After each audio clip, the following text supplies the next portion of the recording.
You're listening to The Marketing Trench, the official podcast where no real estate professional gets left behind in the pursuit of building a business they can be proud of. A podcast designed to help you build the foundation of a powerful real estate career.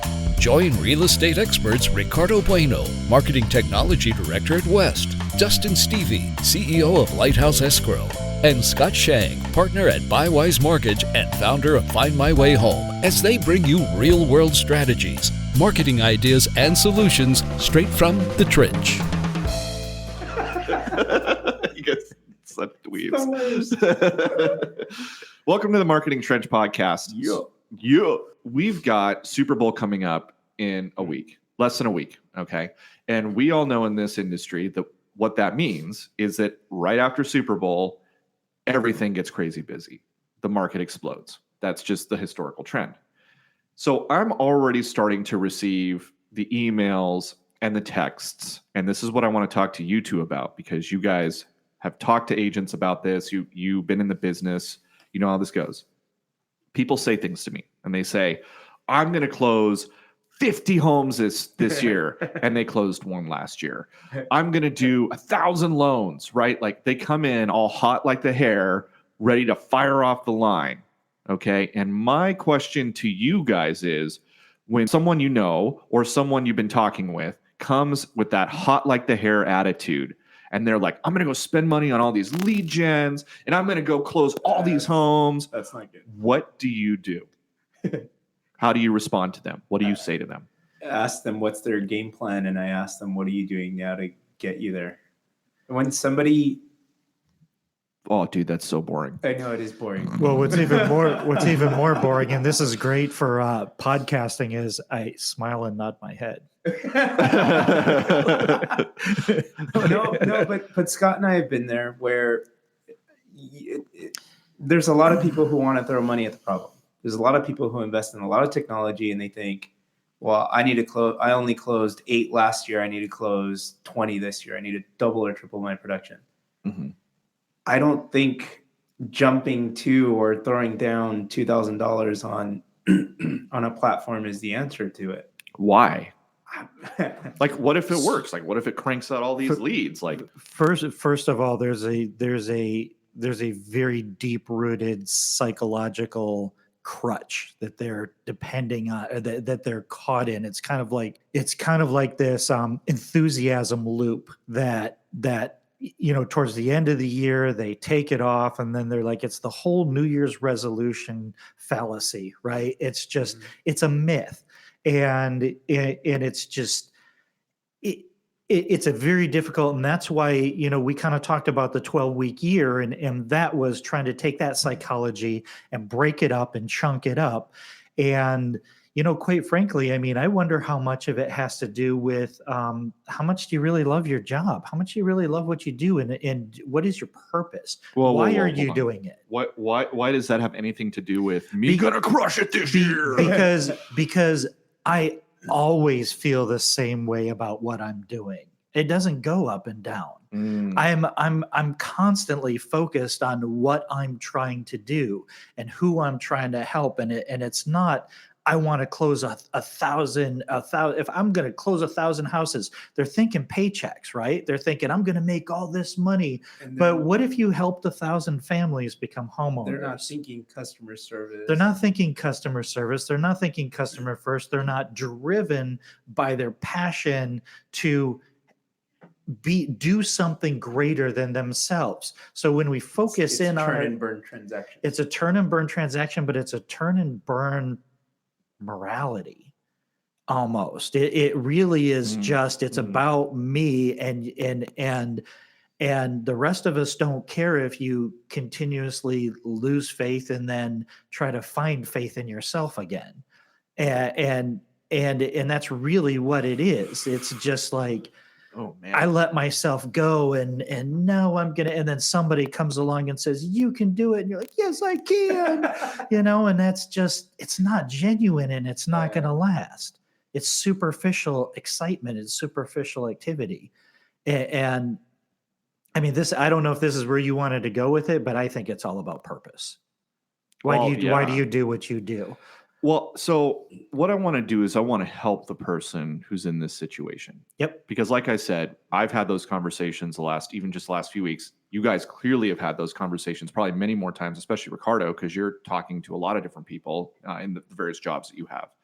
And so I'm thinking, okay, I want to say all of what you just said, Scott. Like I hadn't thought about it in sort of moral and deep purpose terms, but as you said it, I'm like, oh yeah, that's totally right.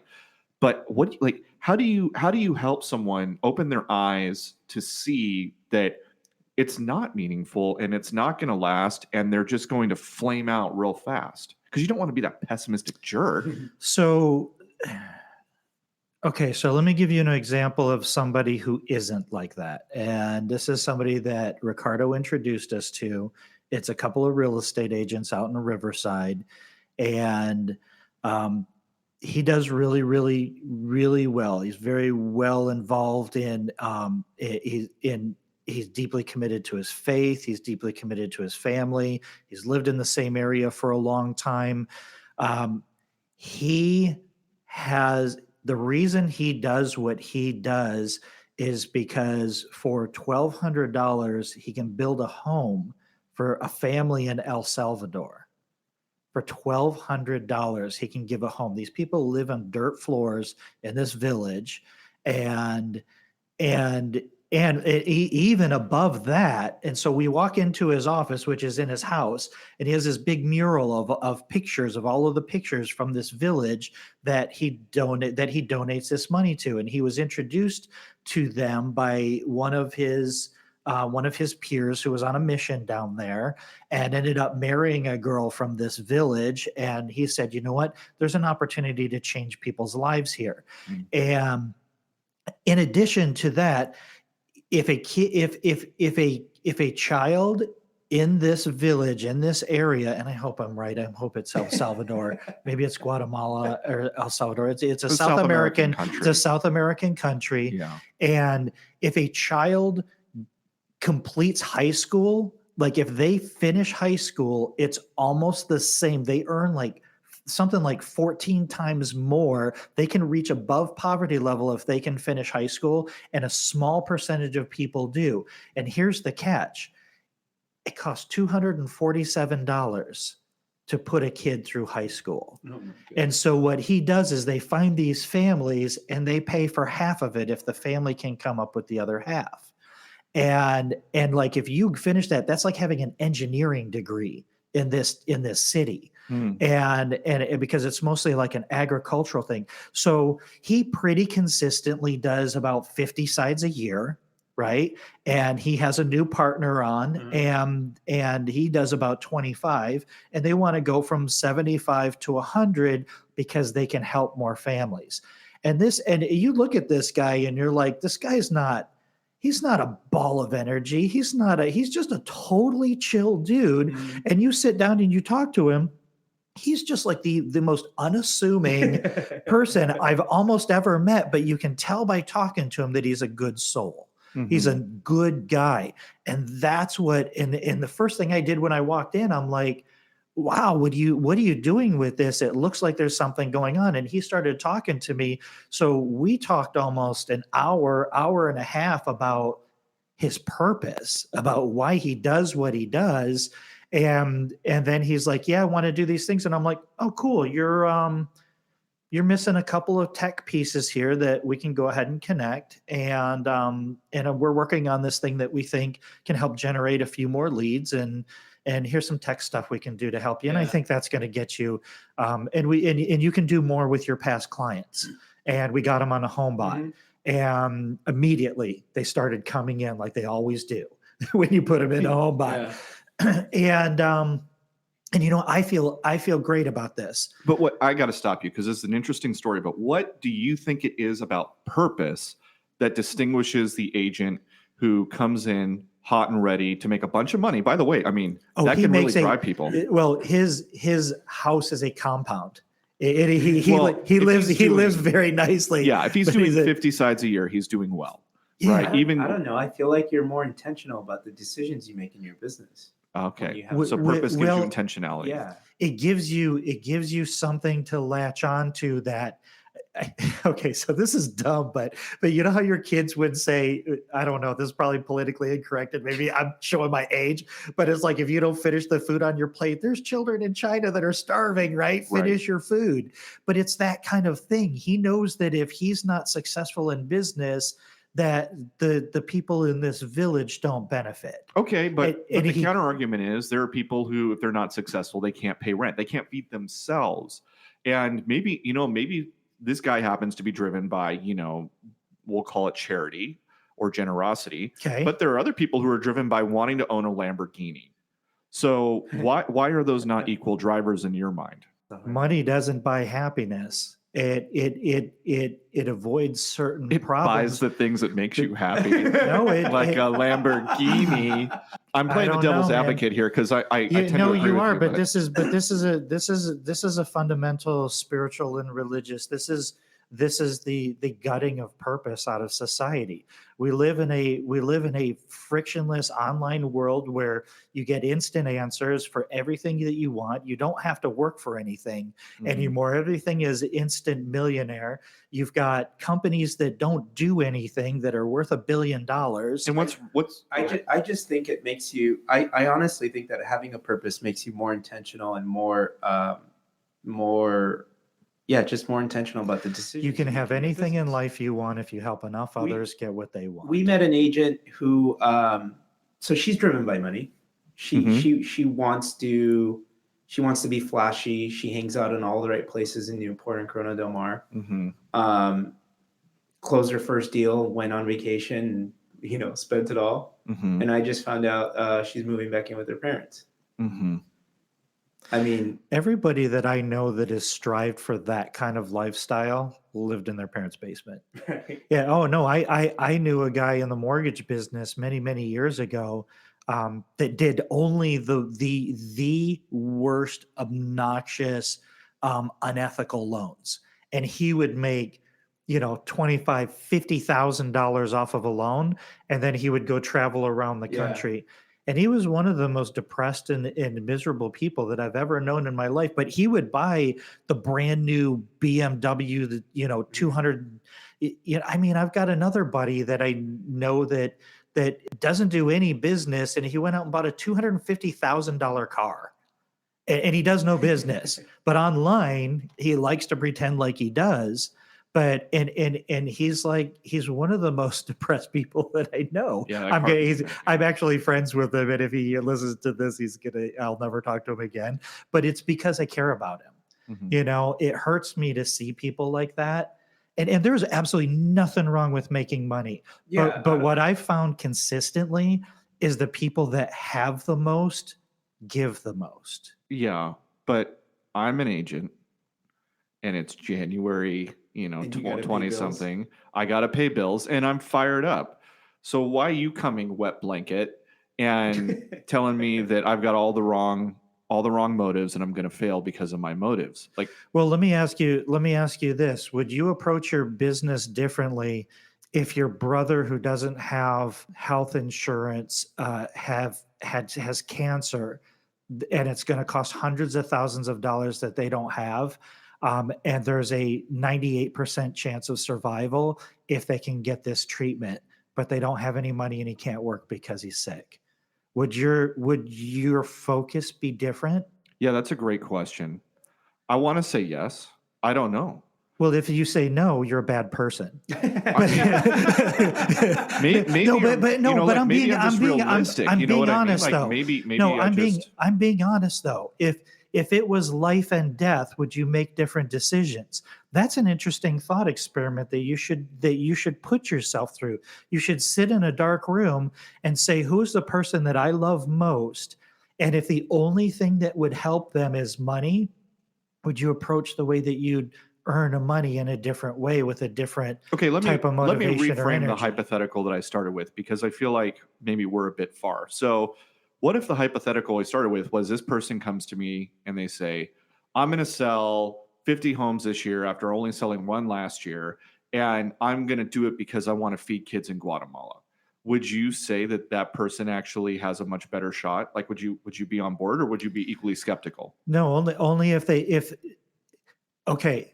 I think the person that truly wanted to help kids in Guatemala would lead that conversation in a different way. They would say, Dustin, you're a good friend of mine. Listen, man, I was touched so deeply. I discovered that this thing is going on, and I don't know what it is. I can't sleep at night if I can't help these people. And quite honestly, I kind of want to know if there's any way that you can help me with this as well, because I think if we work together on this thing, we can achieve this. I think a lot of it is mindset and attitude. For sure, it's 100% mindset and attitude. Do you have the right mindset and attitude about how you're approaching your business and this business? But you don't get that out of a book, and you don't get it from an external source. It's internal. It's all internally sourced.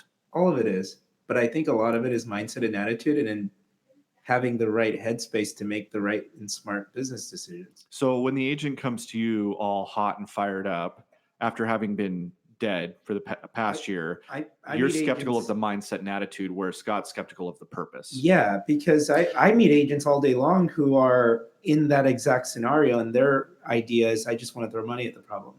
Yeah. Throwing money at the problem doesn't fix your mindset. Putting a Band-Aid on a bullet hole. Yeah. Yeah. Wait, what? I didn't catch that. That's putting a Band-Aid on a bullet hole. Oh. It's not going to do anything. It's going to. Well, what if you have a pile of cash? Let's just say you got $30,000 that you can throw at 10 or 20 different marketing efforts to see which one works, and that's your plan, right? Spray and pray, and all you need is, you just need to start generating business, and then as you see which one generates, you start doubling down. If you got that money to blow, I say go for it, but you have to, we talked about it in a previous episode. I forget which episode, but we talked about playing the long game, right? Yeah. You can't be short-term tactics with any of this stuff, not in this business. I don't think that works. But we have also talked about how you can try multiple different things and then sort of retest and then try something, basically like, hey, which of the 5 works best? I guess double down on that. The scenario that I default to is one agent that you and I met who jumped from platform to platform to platform over a 3-month period. I spent $2,000 on this one. I spent $6,000 on this one. I spent $8,000 on that one. But Ricardo, that's because the other ones didn't work. Right. Well, so people can't see your face, but you said that sarcastically. It's in the tone, I suppose. But you said that sarcastically. But people have tried it and they're not getting business out of it. I don't think this is about business. I think this is deeper than this. I think this is the people that are the most successful are just. It depends on whether they earn. I want to circle back real quick, because you said what happens if somebody comes up to you and says this, right? And I'm going kind of deep, because you shouldn't have had me involved in this conversation if you didn't want to go deep. Right. But because I can't not go there, because so I'm that's always where you looking would go for in that conversation. No. What I would do if I cared about the person, I would say, wow, that's really amazing. What are you going to do? And is there, and I would look for an opportunity to help them. If I thought their heart was in the right place, and if I cared about them, I would say, listen, I'm here for you. I'll do whatever I can do to help you. But that also includes, if they say, I'm going to do this, and if I think they're thinking short term, I'm not going to say, oh yeah, you should try that. I'm going to be honest. I'm going to say, listen, that's cool. That seems like it's going to do this, but if this happens, then what? Then what are you going to do with it? Because money will, okay. So, and let's make another thing perfectly clear. If you come into $30,000 and you just could never catch a break, and this thing is going to kick off the momentum that you can then take that thing and run with it, then absolutely you do it. And you're like, cool. That's your short game. What's your long game? What are you going to do with this? Because I mean, I'll tell you that, and that's a reality for a lot of people. They have great hearts. They're good people, but they can't catch a break for whatever reason. And that's perfectly fine. But that person that came up to me, I would know that about that person. The people that come up to me and say, and start bragging to me about how well they're going to do, those are also the same people that brag about their awards and their certifications, and they try to hide behind titles, and they try to say these things represent my worth, right? When they really don't. They represent your accomplishment, or you passed a test or something. I don't know what it is. I mean, it's a short-term accomplishment, but it doesn't make you who you are. We're in a tough business, man. I mean, we're only having this conversation because you don't hear anybody in the factory say, I'm going to increase my widget production by 10% this year. We're talking about entrepreneurs, and entrepreneurs are a different animal. You're self-motivate yourself. You have to be self-motivated. If you're an entrepreneur because you think you're going to make more money, you haven't been an entrepreneur long enough. You're going to work twice as hard for half as much until you don't anymore. The thing that's driving this question for me is that I really care about the people who come to talk to me, right? So if the person who says this to me is the kind of person who I think is just flashy blowhard, well, probably they're not talking to me. Cool story, bro. Yeah. I just sort of nod and smile like you say. But I've had people who I really care about and I want them to succeed come and, say some variation of this. And my inclination is to do exactly what you guys are saying. Like, okay, hold on. Let's dive into this. Let's channel this energy a little. But I feel like what I'm saying to them is, you're going to fail. You're going to fail. You're going to fail. And that's I don't want to say that to my friend who I care about, even though I think it's true. I optimally, they will succeed and they'll take that energy and they'll go do things. I'm just concerned that they're going to blow up. Well, I think what it is, you can throw gas on a fire, but if you don't have the right fuel, it's going to burn out eventually. So you can flare that up, but if you don't have the right fuel source, and if you don't have the right fuel source, the flame's going to filter out. It's going to blow out. Yeah. And really all it is it's people have inaccurate expectations of what it will take for them to reach that goal. So I came to this conclusion, and because I struggled with depression, most of my life when I was a kid, and blah, blah, blah, who cares? Everybody has problems.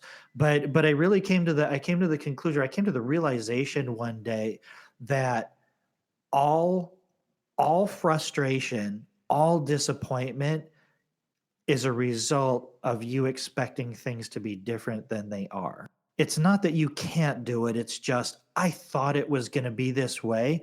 And then I bet my entire soul and all of my happiness on an outcome. But if that outcome is inaccurate, if you're pointing towards the wrong target, it doesn't matter if you hit it or not. If it's not the right target, you're not any better off than where you started. Mm-hmm. And so depression and disappointment is just because you assume things should be different from what they are. So I came to the conclusion that maybe I don't know the way things are supposed to be, but I do know how I think, feel, and act today. So I know what's important to me today. I know what my values are today. And that makes me feel good, and that makes me feel like I'm doing things for the right reason. It's cheesy, man, but it's purpose. No, actually it makes me so. I want to flesh that out a bit because you've sparked a bunch of thoughts in my head. You want to flesh that down a bit? I didn't want to. I'm going to completely discount everything. Where's my poop emoji? Let's flesh that out a bit. So it sounds like part of what you're saying here is that the kind of person who comes in hot and heavy, ready to have a amazing year in January, they have these expectations and they're not realistic. And you would say, based on my life experience, you, sir, are setting yourself up for failure. Like you, Mr. Hot and Heavy person, you're setting yourself up for failure. Because you're throwing gas on coals instead of adding more logs. Well, okay. And an example of a log would be long-term, past client it's fuel. Nurturing. And, it's fuel. Well, It's what makes you propel trying to define forward. Fuel. Yeah, it's what makes you propel forward. Well, it's your purpose. It's your reason. It's why are you doing it? What is the thing that fuels that fire? Because the fire is real. The fuel is just not sound enough to keep the flame going. So when you say fuel, you're not talking about stuff like how good of processes do you have to follow up with your past clients, or how good is your CRM or anything like. You're talking about an inner will. No, I think your systems are part of your. I think the systems are part of your fuel. I think that entrepreneurs don't reflect enough sometimes because there is such a huge industry around keeping entrepreneurs thinking unrealistically. So it's always this. What do you mean? It's the whole self-help. It's the easy button. There's an entire industry that's designed to keep entrepreneurs irrational, right? It's to give them irrational expectations about outcomes, right? But it can work, right? Like there are a lot of people in the room who make good money following and sometimes you have all the fuel and you have all the passion, but you lack motivation. You can learn motivation, but you have to. Purpose is almost revealed, right? It's almost like this is why I'm doing this, and it could be family. It could be you just. Some people it could be straight up money. Some people it could be you've got a baby on the way, and all of a sudden you got a little pep in your step because it's not about you anymore. I feel that way right now. Oh, really? I didn't know that. Actually, I have noticed it. Because Ricardo's the one who came in hot and heavy. I absolutely. We've been talking about you this whole time. No, listen, I love Ricardo as a brother from another mother, from a completely different country, but no, I mean Ricardo's like a spirit animal for me. He's like I love Ricardo, and Is he a newt?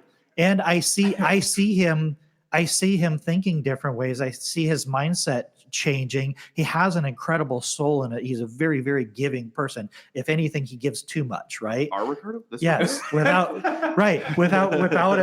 expectation of anything in return. He's one of the most giving people that I know. But I absolutely notice a new fire because he's recently married and he has a young bueno on the way. And it changes your perspective on life. And now you're not thinking about whether Ricardo's going to have beer money, right? It's not that at all. It's like I have these things in my life that are more important than me, and that causes you to think differently, and it causes you to question your activities and your actions, and kids don't live as long as parrots, but they live an awful long time. So you're going to be in this game for a long time. I just see a lot of people making bad business decisions, poor business decisions. I don't know if they don't think about what they do or they're rash and they invest in something because this is going to help solve my problems. I have people come into meetings every day and say, I just need more leads. Yeah. Like, what's that going to do? Well, it's going to give me more opportunities at bat. Is it though? Because then they turn around and complain about the quality of the leads. Like that's the problem. And that's what I mean about we talked about setting expectations, playing the long game and all of that stuff. This is a fundamental mindset. Are you responsible for your future or are outside influences preventing you from reaching your potential? Well, that's why I say a lot of it is for sure attitude and mindset. It sounds cheesy to say, but it's true. And I believe it's literally a switch. I believe it's literally a moment of self-realization. And it's like, oh shit, I was looking for the wrong thing. How do you self-diagnose? Or can you? No. You can't. I don't think you can. I think you can. I don't think you Okay, so let's Ricardo, why do you think you can? You don't think they can. So why not? They can't see past their they can't see past themselves.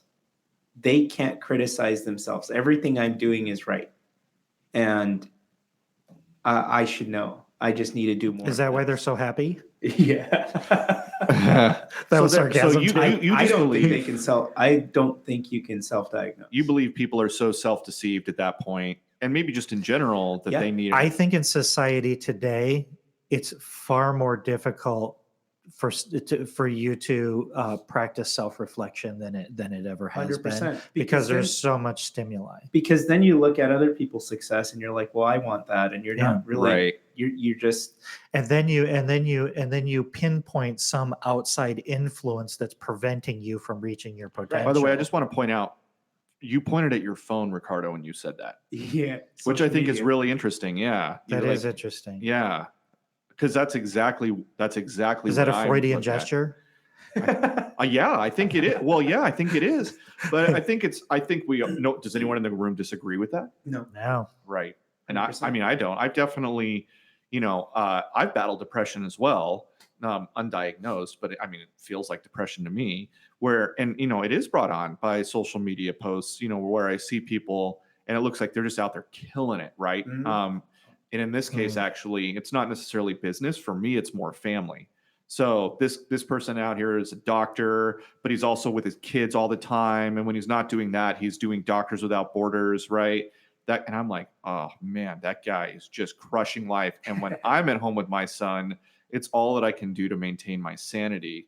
He's young, he's only 9 months, right? But like, it's really hard, and I don't feel amazing like this guy feels amazing.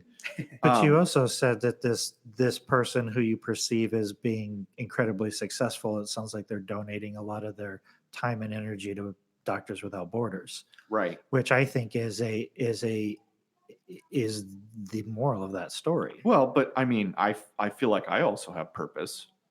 I mean, the fact that guy has purpose, yeah, probably drives. But to going back to the question of can you self-diagnose, I feel like I might be able to self-diagnose, but I might not be able to figure out exactly what my problem is. Scott, you think people can self-diagnose? Do you think they can figure out what their problem is? No, I guess I'm kind of with Ricardo. It's very, very difficult to self-diagnose, and I think that comes back to who you surround yourself with and what kind 100%. of stimuli you invite into your life. If you spend your life on, and this is why I'm just, I don't know, man. I'm young enough that I'm going to see what the 12 and 13-year-old kids' lives are going to be like, that their entire purpose in life is likes and engagement on Instagram and the most superficial stimuli is how they judge their own personal value Until they actually stop using Instagram completely. I have a sales rep now who's been doing some new things, and just as he starts to score some wins and build some momentum, he always defaults back to, but this other guy's killing it. Look at what he's doing on social. He's just killing it, man. I wish I had that. I wish I could do that on social. And Let's go ahead and dispel this myth right now. And so everything on social is a lie. I know. And so everything. I kept saying, stop focusing and worrying about what that other person is doing and keep doing what you're doing. Head down, keep doing what you're doing. Mm-hmm. And now he's beating that other rep by about 15, 18 orders. That's Interesting. awesome. Actually, I want to latch on to something. And it's just, it's Scott part of that also, Ricardo, was because of the people that he surrounded himself with that I think gave him that confidence. Yeah. And that was a big part of you. right. And I think this is actually maybe a good place to sort of wrap up because I want to because everybody wants to kill themselves now. Yeah, because they're all unhappy and depressed. Because I think that if you are coming in hot as the hair, ready to just crush it, right? Which is fine. Like there's nothing necessarily wrong with wanting to be Motivation better. is great. Motivation's great. But you don't have a purpose, and so it's going to be quick burn, fire. But B, maybe the thing to do if you're that person is to take a look at the people around you and to see who you're surrounding yourself with, and are those people like long-term co-adventurers with you? Are they the kind of people who are pushing you up to better things and helping you to be reflective and see, hey, are you Supporting you, being honest, right? Being honest with you, or are they in your same boat of playing the game that you're playing? Because let's be honest, I do think people know when they're playing the games. And are they the kind of people who are trying to get rich quick like you? And at the end of the day, when you're done hanging out with them, you don't really feel, in fact, you probably feel worse, but you don't feel great about it. And if you're that person coming in hot as the hair and you don't have the right people surrounding yourself, maybe that's the first place to start. Mm-hmm. Maybe instead of like pursuing some new lead thing or whatever, surround yourself with people who are better than you. Like I would consider you two to be better than me, which is part of the reason that I wanted to surround myself with you guys, because I'm like, okay, like you guys are thinking, you guys are always striving, you're out in the field, you're doing interesting stuff, you challenge me. And so every time I'm with you guys, almost every time, I'm with you guys. I feel better after having been with you guys, right? And We you just want have that. to learn to all be Ricky Gervais. The brutally honest Ricky Gervais. So maybe that's the big takeaway here is don't look to systems and understand that if you're feeling that way, maybe the first place to channel that energy is to your friend group, to the people you surround yourself with. Love to hear your feedback. If you have thoughts on, what do you say to somebody who comes to you hot as the hair, ready to shoot out the gate and just crush it, but you're really skeptical? What do you say to them? We'd love to hear it. Go to our Facebook group. You can join in the conversation there. And if you want to listen to past episodes that we referenced here on the Marketing Trench today, you can go to themarketingtrench.fm and listen to past episodes there. We would love it if you tell your friends about our podcast, share it with them. If you really are enjoying it, please leave a 5-star review, 5 stars and a review. If you're not enjoying it, don't go and leave a review. We don't care. We don't want to hear it from you. Until next time, this has been the Marketing Trench Podcast. Yeah.